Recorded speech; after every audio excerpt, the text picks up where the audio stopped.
कर्नाटक प्रदेश में एक तुमकुरू जगह लगती है। दरअसल वहां का रहने वाला देवराज एंटी होता है, जो कि बेंगलुरु के अंदर गोलगप्पे की दुकान चलाता है। 4 जून 2025 की शाम लगभग 5:30 बजे के आसपास पुलिस का उसके पास फोन पहुंचता है। पुलिस कहती है कि जितनी जल्दी हो सके बोरिंग हॉस्पिटल पहुंच जाओ, तुम्हारी बहुत सख्त जरूरत है। क्योंकि पुलिस का आदेश था, इसको टाल नहीं सकता था। एक दो साथियों को लेकर सीधा बोरिंग हॉस्पिटल पहुंच जाता है। वहां जाकर कहता है कि साहब मेरे पास पुलिस का फोन आया था।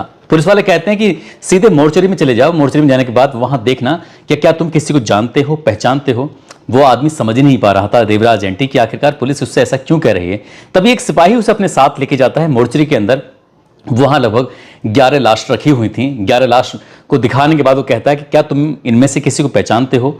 देवराज एंटी ने एक एक लाश को देखना शुरू किया और जैसे ही एक अंतिम लाश के पास पहुंचता है तो उसकी चीख निकल जाती है। चिल्लाने लगता है, रोने लगता है और रोते रोते कहता है कि साहब इसके कुछ भी मत करना, पोस्टमार्टम वगैरह कुछ मत करना, और इसको चीरना मत, फाड़ना मत, कुछ मत करना। इस तरह की बातें करने लगता है। उसे रोका जाता है, उसे समझाया जाता है, उसे पूछा जाता है कि कौन है ये। वो कहता है कि साहब मेरा बेटा है, मैं गोलगप्पे की दुकान भले ही चलाता हूं, लेकिन मैंने कभी भी इसको अपने पास नहीं बुलाया, काम नहीं करने दिया। बस मैं चाहता था कि पढ़ लिख कर एक बड़ा इंसान बने, बड़ा आदमी बने। मैं नहीं चाहता था कि छोटा मोटा काम करे। आखिरकार इसके साथ क्या हुआ है।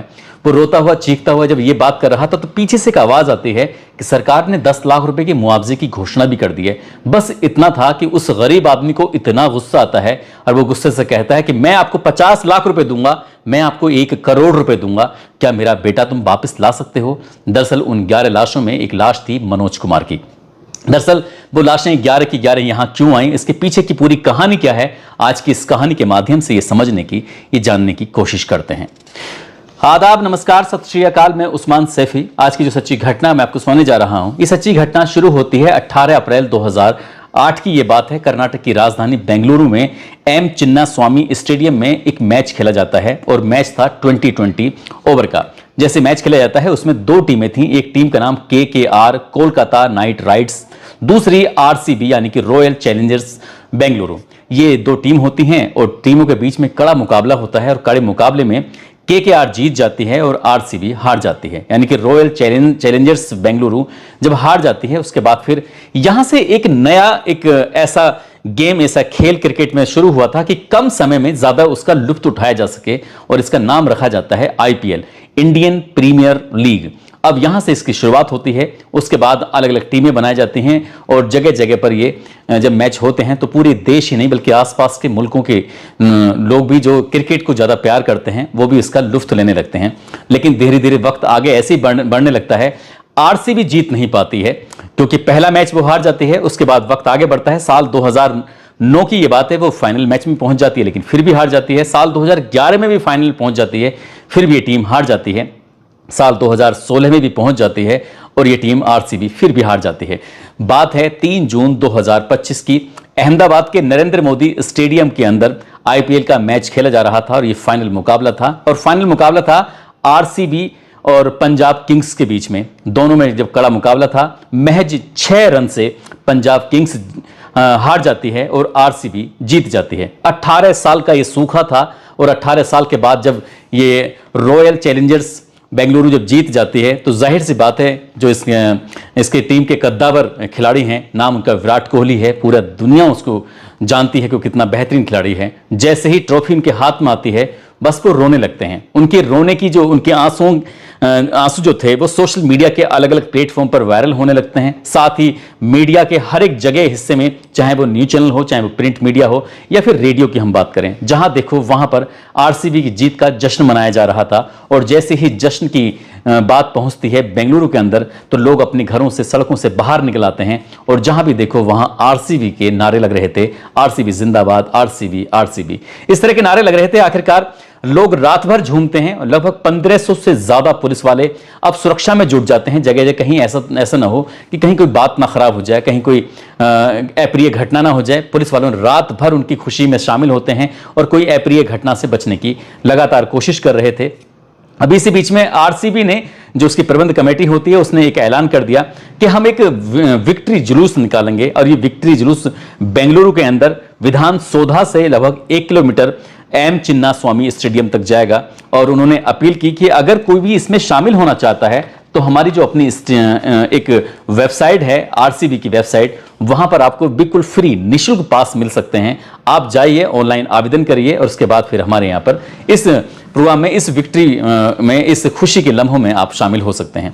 बस इतना आवाज लगाना था। उसके बाद जो क्रिकेट के प्रेमी हैं, उनको चाहने वाले हैं, वो इतना खुश हो जाते हैं कि आरसीबी की वेबसाइट पर वो फ्री में पास हासिल करने के लिए अप्लाई करना शुरू कर देते हैं और इतने लोग उस वेबसाइट को खोल देते हैं कि पूरी वेबसाइट ही क्रैश हो जाती है।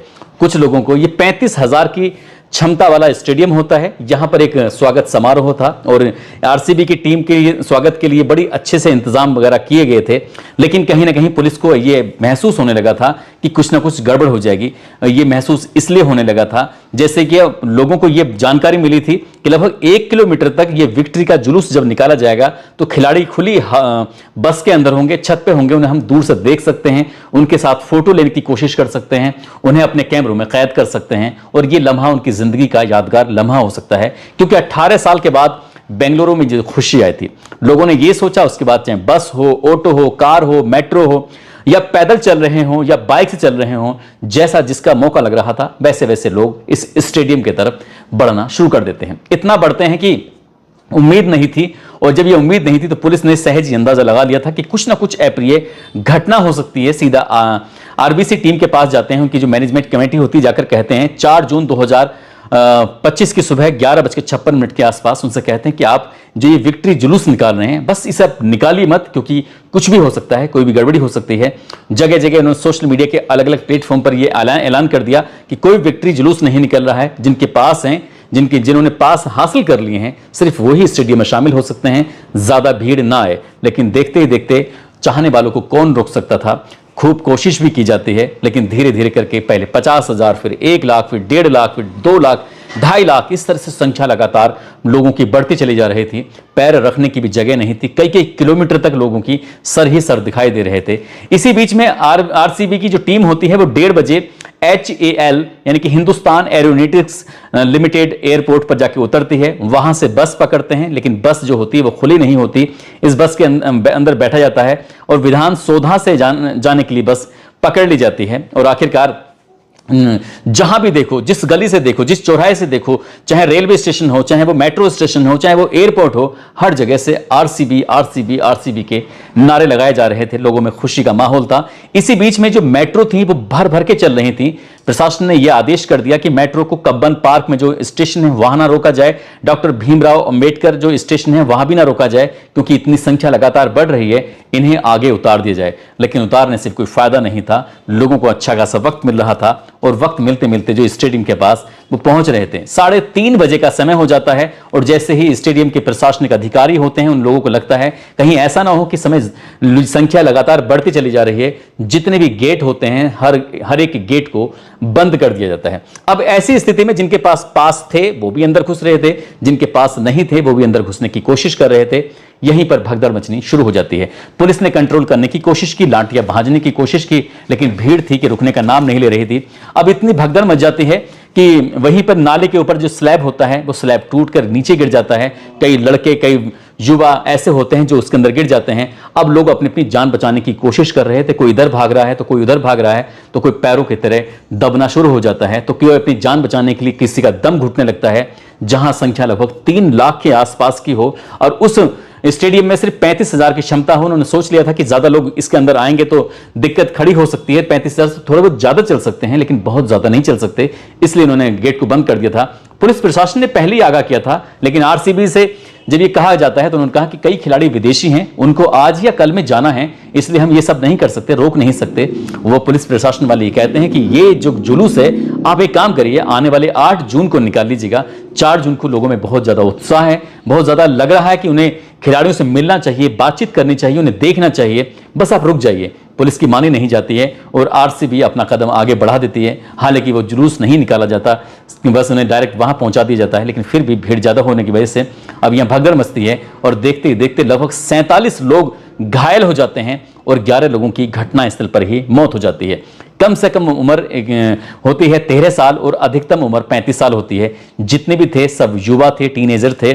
और इस तरह की जो घटना पूरे देश भर में जब सोशल मीडिया पर वायरल होती है तो 18 साल के बाद जो आरसीबी को खुशी का माहौल मिला था वो कुछ ही देर में काफूर हो जाता है जब ये पता चलता है कि 11 लोगों की मौत हो चुकी है। उसके बाद जहां देखो हर हिस्से में, चाहे वो दुनिया के जहां जहां पर क्रिकेट को पसंद किया जाता है, प्यार किया जाता है, फैंस तक जब वहां तक खबर पहुंचती है तो लोग सोचने पर मजबूर हो जाते हैं। दरअसल इसमें मरने वालों में एक दिव्यांशी होती है जो कक्षा 9 की छात्रा होती है। उसकी उम्र लगभग 13 साल के आसपास होती है। वो चाहती थी जब विराट कोहली खुली हुई बस में आएगा तो वो उसे देखना चाहेगी। अपनी माँ अपनी चाची से कहती है और अपनी बहन से, बस हम लोग दूर से खड़े होकर देखेंगे, हमारे पास अगर स्टेडियम का पास नहीं है तो क्या हुआ, हम फोटो खींच लेंगे, बस मेरे साथ चलो। वो बेटी डॉक्टर बनना चाहती थी, वेटनरी की, लेकिन उसके सपना उस वक्त चकनाचूर हो जाता है जब भगदड़ मचती है तो 13 साल की दिव्यांशी की दम निकलकर उसकी मौत हो जाती है। आखिरकार एक लड़का होता है प्रज्वल जी की मां के पास एक फोन पहुंचता है पुलिस वाले का। उन्होंने कहा कि ये 4 जून 2025 की शाम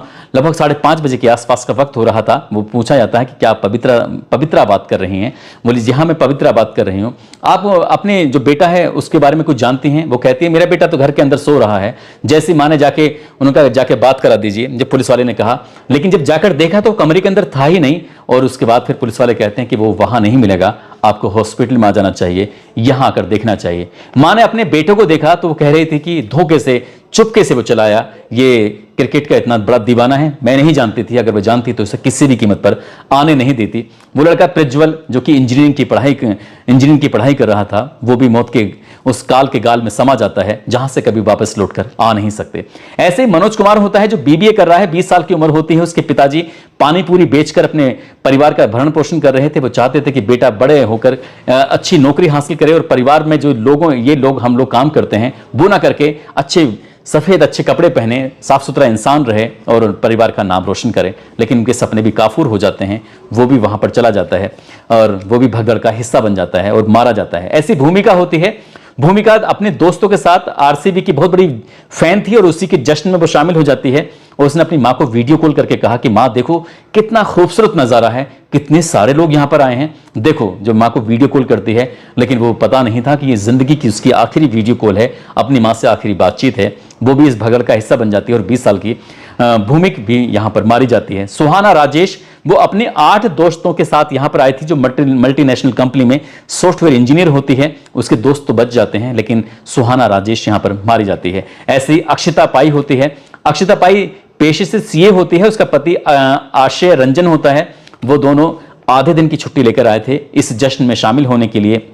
उन्हें सूचना मिली थी इंस्टाग्राम से कि यहाँ पर चिन्ना स्वामी स्टेडियम में जो खिलाड़ी हैं उनका स्वागत होगा और यहाँ पर फ्री में उन्होंने पास की व्यवस्था कर ली थी। लेकिन पति तो बच जाता है, पत्नी अक्षता पाई मारी जाती है। ऐसे श्रवण होता है। श्रवण जो डेंटल का छात्र होता है और ये बिना बताए अपने घर वालों को यहाँ पर चला आता है और ये भी इसी का हिस्सा बन जाता है और यहाँ पर आकर मारा जाता है। कामाक्षी देवी जिसकी उम्र लगभग 29 साल के आसपास होती है, जो कोयम्बटूर के उदुमल पेट की रहने वाली होती है। वो रिसर्च करती है अमेजन कंपनी के लिए और गेट नंबर 7 में धक्का मुक्की में इस कदर दब जाती है कि उसका दम निकल जाता है और वो भी मारी जाती है। ऐसे ही चिन्ने शेट्टी होते हैं, उम्र उसकी 19 साल के आसपास होती है। दोस्तों के संग यहाँ पर आने का इसने फैसला लिया था। वो अपने पिता को बताकर आई थी कि पापा वो आरसीबी के स्वागत के लिए बहुत सारे लोग जुटेंगे, मैं भी अपने दोस्तों के साथ चले जाऊं। पिताजी कहते हैं बेटा कोई बात नहीं है, चले जाओ। लेकिन पिताजी ये नहीं जानते थे ये शायद इसकी जिंदगी का आखिरी सफर होगा। वो भी इसमें मारी जाती है। पूर्णा चंदा जो कि मैसूर के इंजीनियर होते हैं, उनकी शादी की बात बेंगलोर में चल रही थी। उन्होंने ये दिन चुना था कि मैं अपनी पत्नी को भी देख लूंगा जिससे शादी हो रही है और जाकर बेंगलोर में जो आरसीबी का जश्न है उस जश्न में भी शामिल हो जाऊंगा। तो उनकी शादी का सपना काफूर बन जाता है, वो भी इसमें मारे जाते हैं। एक शिवालिंग होते हैं जो कि 17 साल के हैं। उन्हें जो कि यादगीर एक जगह होती, वहां के निवासी होते हैं। उनको टीसी लेनी थी स्कूल से और टीसी लेने के लिए आते हैं और टीसी लेकर वो सीधा बेंगलोर के उस चिन्ना स्वामी स्टेडियम में पहुंच जाते हैं जहां पर बहुत सारे लोग इंतजार कर रहे थे कि आरसीबी का स्वागत करेंगे। कुछ इसी तरह से 11 लोगों की जो मौत होती है, परिवार के लोगों को जब इनकी खबर चलती है तो परिवार के लोगों का रो रो कर बुरा हाल हो जाता है। हालांकि वहां की सरकार ने परिवार को सांत्वना देने की कोशिश की है और 10-10 लाख रुपए की घोषणा भी की है। आरसीबी की जो टीम होती है, जो प्रबंधक कमेटी है, उन्होंने भी 10-10 लाख रुपए की घोषणा की है। लेकिन 10, 20, 50 क्या, अगर आप 1 करोड़ रुपए भी किसी को देते हैं तो शायद किसी का जो बच्चा गया है वो कभी वापस लौट कर नहीं आएगा। ये सिर्फ तसल्ली हो सकती है। जैसे क्या एक गोलगप्पे लगाने वाला है, जो उससे कहा जाता है कि 10 लाख रुपए मिल रहे हैं, वो कहता है कि मैं 50 लाख का इंतजाम कर सकता हूं, मैं 1 करोड़ रुपए का इंतजाम कर सकता हूं, मुख्यमंत्री तो यहां आ सकते हैं, क्या मेरे बेटे को ला सकते हैं? जब वो बात ये कहता है तो उसकी आंखों के आंसू थे, वो पूरी दुनिया उन्हें देख रही थी। दोस्तों, ये जो घटनाक्रम होता है इसके पीछे की कई वजह होती हैं। जैसे हालांकि इस मामले को जो हाई कोर्ट है तो वो स्वतः संज्ञान लेता है और यह आदेश करता है जितनी कम समय में इसकी जांच हो और दोषियों के खिलाफ कार्रवाई होनी चाहिए। हाई कोर्ट के आदेश के बाद मामले की जांच पड़ताल शुरू हो जाती है। लेकिन कारण जो पता चलता है मीडिया रिपोर्ट के हिसाब से कि फ्री में एंट्री दी जाती है और इसी की वजह से वेबसाइट क्रैश हो जाती है। और जब वेबसाइट क्रैश हो जाती है 4 तारीख को घोषणा होती है कि यहां पर हम इस तरह से स्वागत समारोह होगा। गेट नंबर 12, 13, 3, 10, 7 इनको तोड़ने की कोशिश की गई थी कि भीड़ इतनी ज्यादा थी कि वो स्टेडियम के अंदर जैसे घुसने की कोशिश कर रहे थे तो वहां पुलिस लाठीचार्ज कर देती है। लाठीचार्ज के दौरान ही भगदड़ मच जाती है और लोगों की मौत हो जाती है। दोपहर 3:30 बजे के आसपास गेट इसलिए बंद कर दिए गए थे कि कहीं ज्यादा लोग ना इसके अंदर चले जाएं और कहीं खिलाड़ियों को नुकसान ना पहुंच जाए। लेकिन जो 10 नंबर गेट होता है वहां की स्थिति बहुत ज्यादा बिगड़ जाती है और वहां सबसे ज्यादा नुकसान होता है। ऐसे ही 5000 सुरक्षाकर्मी थे जो पिछले 36 घंटे से सुरक्षा में लगे हुए थे, जिनको सोने का भी अवसर नहीं मिला था, मौका नहीं मिला था। वो लगभग 2.5 से 3 लाख लोगों की सुरक्षा में लगे हुए थे। एक तरह से मजाक ही था कि 5000 सुरक्षा कर्मियों के हिस्से में ये 3 लाख लोग अगर आ जाएं तो जाहिर सी बात है कैसी स्थिति होगी, सहज ही अंदाजा लगाया जा सकता है। दोस्तों, इस पूरे घटनाक्रम को सुनाने का उद्देश्य किसी को परेशान करना नहीं है, किसी का दिल दुखाना नहीं है, बल्कि